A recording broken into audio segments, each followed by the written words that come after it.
Então, trazendo mais um tema sobre constelação familiar, mas antes de começar eu quero agradecer ao André, né, que faz esses vídeos, e quero agradecer aqui as pessoas que gostam, né?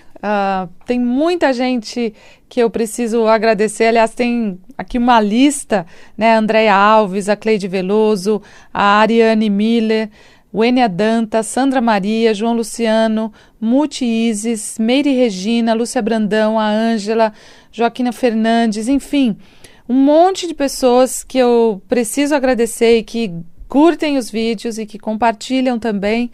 Esses vídeos eu faço para que a constelação atinja a alma das pessoas, né? Às vezes não necessariamente a gente precisa fazer uma constelação. Então você que não está em São Paulo, de repente fala, eu queria fazer com a Simone, né? Não tem só eu, né?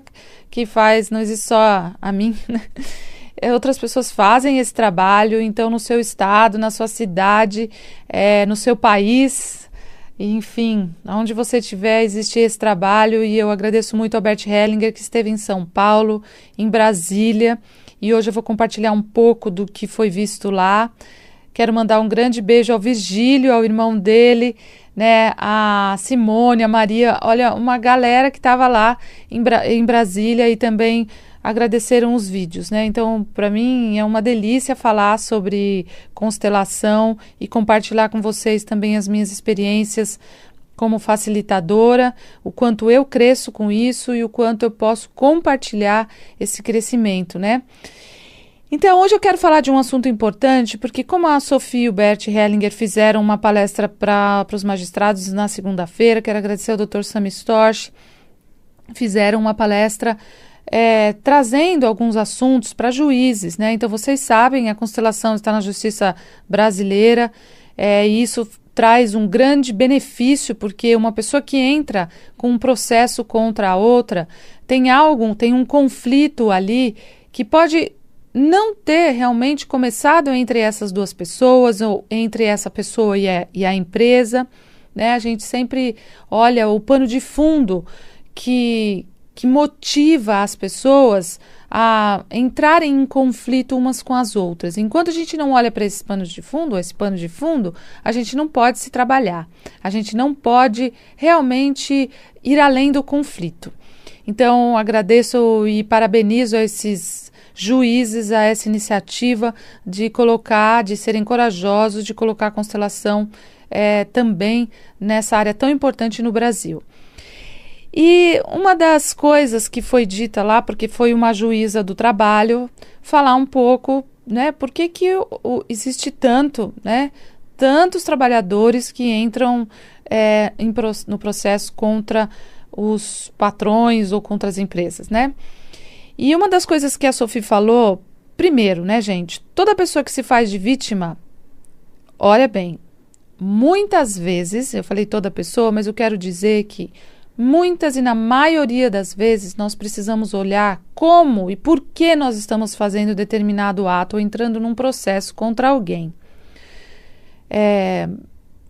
Quando a gente consegue de fato olhar como um funcionário, como um patrão agem, né? Então, ela disse aqui que muitos trabalhadores que só entram num processo contra um patrão ou contra uma empresa, né, que manipulam a justiça só para tirar vantagens, né? E ela disse o seguinte: quando uma pessoa entra em processo contra o seu patrão só para tirar vantagem, essas pessoas não podem mais entrar no campo do patrão, do ganhar dinheiro, da riqueza. Então foi muito profundo, porque eu percebo isso em algumas constelações, e vou dar o exemplo de uma específica que eu vi esses últimos dias, que como facilitadora a gente enxerga as constelações, né? E pode trazer isso para a própria vida e para a vida, lógico, de todos. Existem campos, né? Então, quando a gente tem uma profissão, a gente faz parte de um campo, o campo da engenharia, da advocacia, né, do direito, um campo da medicina, um campo da pedagogia, um campo da psicologia, e assim, né, todos nós participamos de grupos e de campos. A gente percebe que muitas pessoas têm preconceito em relação aos campos que têm mais dinheiro. Então, o campo financeiro, o campo do dinheiro, ele está aí para qualquer um entrar, para qualquer um participar. E quando nós temos preconceitos em relação a quem tem dinheiro, nós não nos sentimos pertencentes ou pertencendo a um campo dos que têm dinheiro.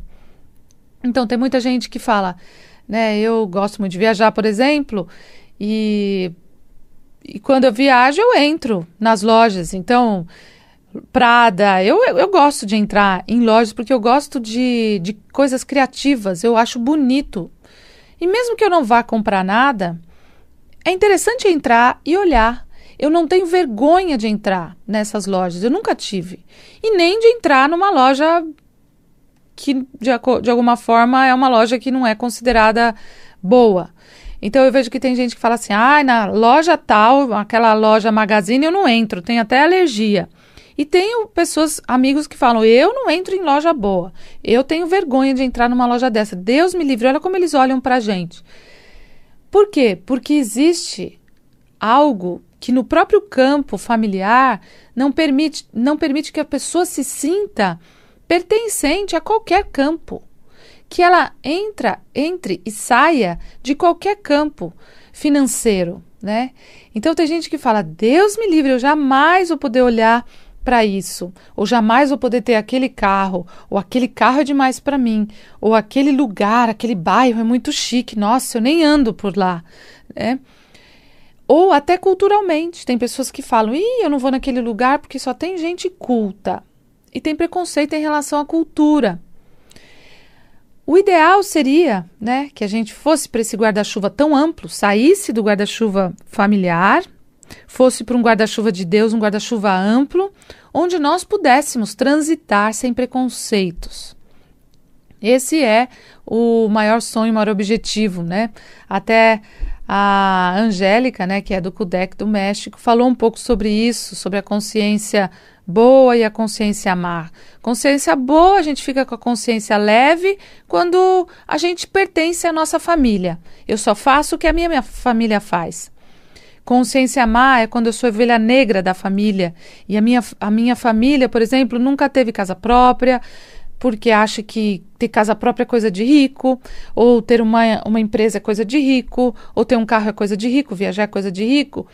Existe um linguajar, principalmente aqui no Brasil, isso nos países que são considerados de primeiro mundo, a gente não vê esse tipo de diferença. Apesar de que eu morei no Canadá e eu fiquei meio chocada com algumas coisas que eu via lá, né? O Canadá parece o quintal dos Estados Unidos às vezes. Eles se sentem inferiores aos Estados Unidos, né? E às vezes eu via canadenses dizendo, mas americano é rico. Nós, canadenses, não podemos fazer determinadas coisas. E eu olhava assim, eu falava, nossa, então sempre a gente vai ter um que é maior e um que é menor, né? Mas quando a gente entra nesse nível de dualidade, de comparação, acabou a evolução, né, gente? Porque a sensação é que eu nunca vou poder ser uma ovelha negra da minha família, sair daquele campo do que eles são, porque eu me sinto mal e não sei lidar com isso. Então, se eles não têm carro, eu então não tenho carro e me sinto bem assim.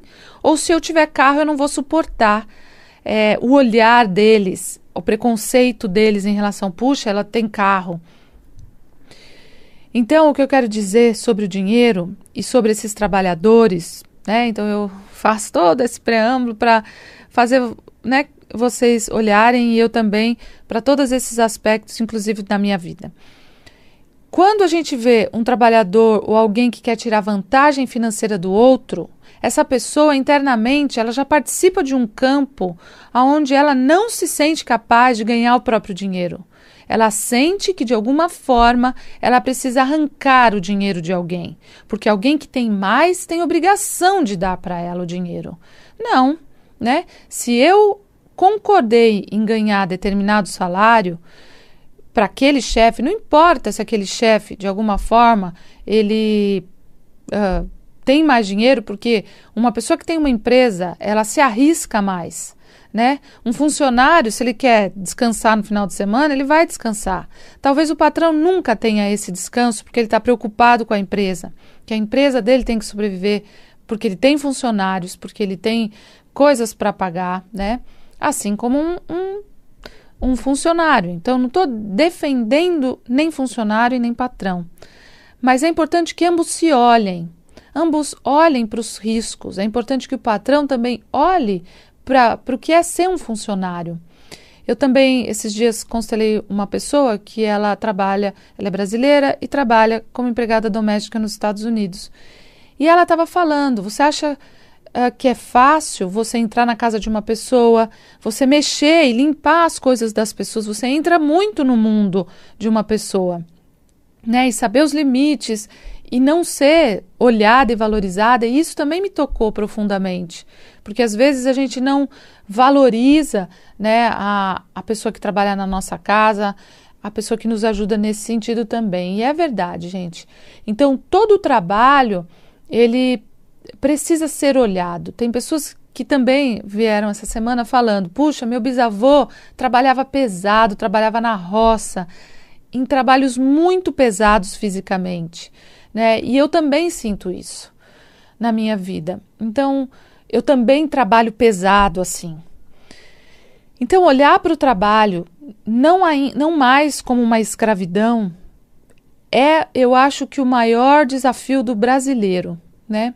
O brasileiro está muito conectado a isso, aos senhores feudais e à escravatura, né? Então, a escravidão. Como eu ainda me sinto escravo quando eu sou funcionário? E como eu me sinto patrão ou um senhor feudal quando eu tenho uma empresa ou quando eu administro algo, né? Então, isso precisa voltar a ter um olhar diferente. Por isso a constelação na justiça do trabalho, quando os juízes conseguem olhar, não tomando partido, porque os próprios juízes disseram isso, né?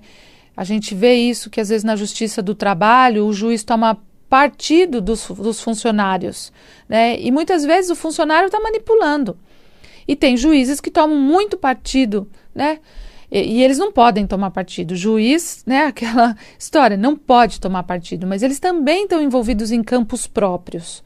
E foi o que a própria Sophie disse, né? Toda profissão, ela nos dá a oportunidade de curar algo na nossa família. Então, eu, como facilitadora de constelação, também dou a oportunidade de curar algo na minha família. Assim como um juiz dá a oportunidade de olhar para algo que foi injustiçado na família deles, né, como juiz. Então, para finalizar, o que eu quero dizer eu também fiz uma constelação de um senhor que eram 2 irmãos do Japão. Um deles, como era o mais velho, culturalmente recebeu uma herança fenomenal. E como a herança culturalmente ficava com o mais velho, o pai desse homem que veio constelar não quis a herança. O irmão dele também não quis dar o que era para ser a partilha certa.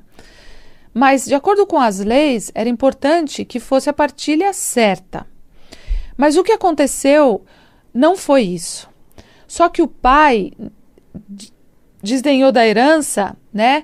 Mas ficou com raiva, porque ele queria aquele dinheiro. Então, o que eu quero dizer é que tem muita gente que tem vergonha de dizer que quer o dinheiro, que trabalha e merece receber esse dinheiro. Gente, ganhar dinheiro não é nenhuma vergonha, né? Aliás, ganhar dinheiro é uma recompensa. Prosperidade também quer dizer evolução espiritual. Você usar a sua prosperidade, você ter prosperidade é algo muito espiritual. Dinheiro é energia e a constelação nos mostra isso. Então, o que eu quero dizer, para finalizar, é que não tenham medo de entrar no campo da prosperidade, da riqueza, e a gente pode começar isso em pequenos movimentos, como brinquei um pouco, entrar numa loja boa, ver coisas boas, começar a não ter preconceito em relação a pessoas que têm dinheiro. Esse homem ficou dividido entre o tio rico e o pai pobre.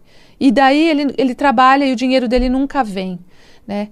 E o pai dele deveria ter, nesse caso, entrado com um processo contra o irmão para pedir a parte dele, mas ele não fez isso por causa da parte cultural, né? E hoje ele vai ter que entrar num processo particularmente contra uma grande empresa, porque a empresa não está pagando ele. Então, de alguma forma, ele está agora se manifestando e dizendo: eu quero o meu dinheiro, a minha parte. E é isso que a gente tem que fazer e olhar. Aquilo que é justo. Se a gente trabalha, a gente tem o direito de receber.